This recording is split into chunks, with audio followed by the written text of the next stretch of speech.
Chapter 2. Black Dog Appears and Disappears. It was not very long after this that there occurred the first of the mysterious events that rid us at last of the captain, though not, as you will see, of his affairs. It was a bitter, cold winter, with long, hard frosts and heavy gales, and it was plain from the first that my poor father was little likely to see the spring. He sank daily, and my mother and I had all the inn upon our hands, and were kept busy enough without paying much regard to our unpleasant guest.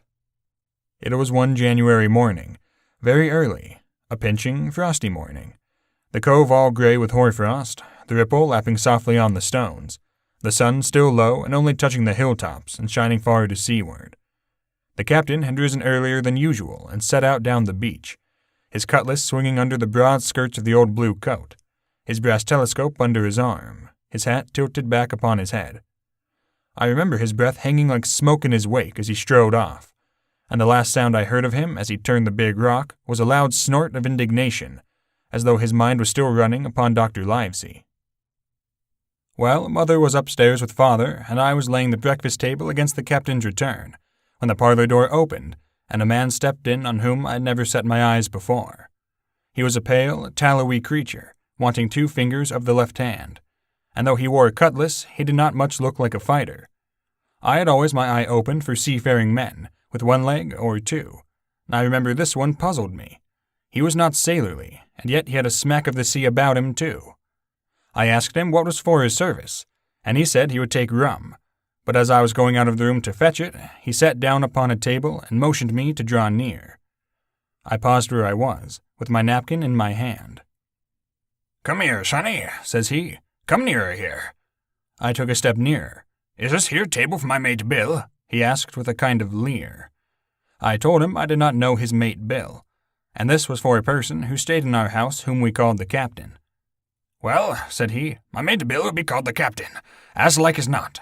He has a cut on 1 cheek and a mighty pleasant way with him, particularly in drink, has my mate Bill. We'll put it, for argument like, that your captain has a cut on 1 cheek, and we'll put it, if you like, that the cheek's the right one. Well, I told you, now is my mate Bill in this here house." I told him he was out walking. "Which way, sonny? Which way is he gone?"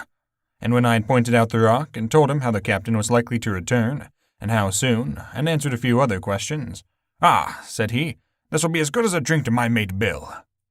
The expression of his face as he said these words was not at all pleasant, and I had my own reasons for thinking that the stranger was mistaken, even supposing he meant what he said. But it was no affair of mine, I thought, and besides, it was difficult to know what to do. The stranger kept hanging about just inside the inn door, peering round the corner like a cat waiting for a mouse. Once I stepped out myself into the road, but he immediately called me back, and as I did not obey quick enough for his fancy, a most horrible change came over his tallowy face, and he ordered me in with an oath that made me jump.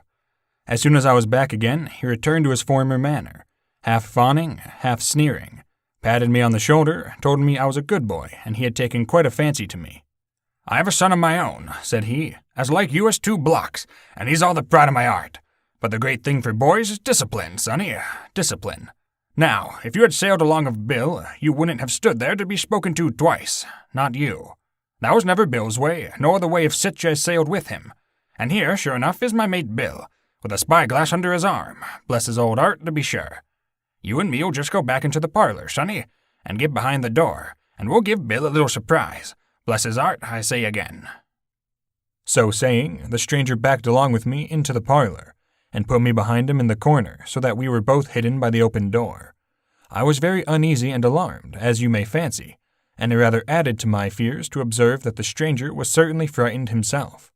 He cleared the hilt of his cutlass and loosened the blade in the sheath, and all the time we were waiting there he kept swallowing, as if he felt what we used to call a lump in the throat. At last in strode the captain, slammed the door behind him, without looking to the right or left, and marched straight across the room to where his breakfast awaited him. "Bill," said the stranger, in a voice that I thought he had tried to make bold and big.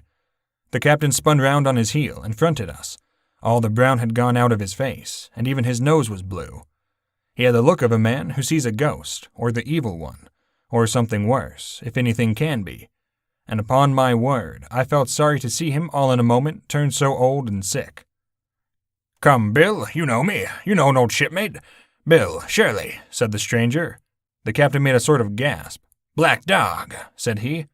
"And who else?" returned the other, getting more at his ease. "Black Dog as ever was, come forward to see his old shipmate Billy at the Admiral Benbow Inn. Ah, Bill, we have seen a sight of times, us two, since I lost them 2 talons," holding up his mutilated hand. "Now, look here," said the captain. "You've run me down. Here I am. Well, then, speak up. What is it?" "That's you, Bill," returned Black Dog. "You're in the right of it, Billy. I'll have a glass of rum from this dear child here, as I've took such a liking to, and we'll sit down, if you please, and talk square, like old shipmates." When I returned with the rum, they were already seated on either side of the captain's breakfast table. Black Dog next to the door and sitting sideways so as if to have one eye on his old shipmate, and one, as I thought, on his retreat. He bade me go and leave the door wide open. "None of your keyholes for me, sonny," he said, and I left them together and retired into the bar. For a long time, though I certainly did my best to listen, I could hear nothing but a low gaddling. But at last the voices began to grow higher, and I could pick up a word or two, mostly oaths from the captain. "No, and an end of it," he cried once, and again. "If it comes to swinging, swing all, say I." Then all of a sudden there was a tremendous explosion of oaths and other noises. The chair and table went over in a lump. A clash of steel followed, and then a cry of pain, and the next instant I saw Black Dog in full flight, and the captain haughtily pursuing, both with drawn cutlasses, and the former streaming blood from the left shoulder. Just at the door, the captain aimed at the fugitive one last tremendous cut, which would certainly have split him to the chine had it not been intercepted by our big signboard of Admiral Benbow. You may still see the notch on the lower side of the frame to this day. That blow was the last of the battle. Once out upon the road, Black Dog, in spite of his wound, showed a wonderful clean pair of heels and disappeared over the edge of the hill in half a minute. The captain, for his part, stood staring at the signboard like a bewildered man. Then he passed his hand over his eyes several times, and at last turned back into the house. "Jim," says he, "rum!" And as he spoke, he reeled a little, and caught himself with one hand against the wall. "Are you hurt?" cried I. "Rum," he repeated. "I must get away from here. Rum! I ran to fetch it, but I was quite unsteadied by all that had fallen out, and I broke one glass and fouled the tap. And while I was still getting in my own way, I heard a loud fall in the parlor, and running in, beheld the captain lying full length upon the floor. At the same instant, my mother, alarmed by the cries and fighting, came running downstairs to help me. Between us we raised his head. He was breathing very loud and hard, but his eyes were closed and his face a horrible color. Dearie me," cried my mother. "What a disgrace upon the house, and your poor father sick." In the meantime, we had no idea what to do to help the captain, nor any other thought but that he had got his death hurt in the scuffle with the stranger. I got the rum to be sure, and tried to put it down his throat, but his teeth were tightly shut and his jaws as strong as iron. It was a happy relief for us when the door opened and Dr. Livesey came in on his visit to my father. "Oh, doctor," we cried, "what shall we do? Where is he wounded?" "Wounded? A fiddlestick's end," said the doctor. "No more wounded than you or I. The man has had a stroke, as I warned him. Now, Mrs. Hawkins, just you run upstairs to your husband and tell him, if possible, nothing about it. For my part, I must do my best to save this fellow's trebly worthless life. Jim, you get me a basin." When I got back with the basin, the doctor had already ripped up the captain's sleeve and exposed his great sinewy arm. It was tattooed in several places. "Here's luck," "a fair wind," and "Billy bones his fancy" were very neatly and clearly executed on the forearm. And up near the shoulder there was a sketch of a gallows and a man hanging from it, done, as I thought, with great spirit. "Prophetic," said the doctor, touching this picture with his finger. "And now, Master Billy Bones, if that be your name, we'll have a look at the color of your blood. Jim," he said, "are you afraid of blood?" "No, sir," said I. "Well, then," said he, "you hold the basin." And with that he took his lancet and opened a vein. A great deal of blood was taken before the captain opened his eyes and looked mistily about him. First he recognized the doctor with an unmistakable frown.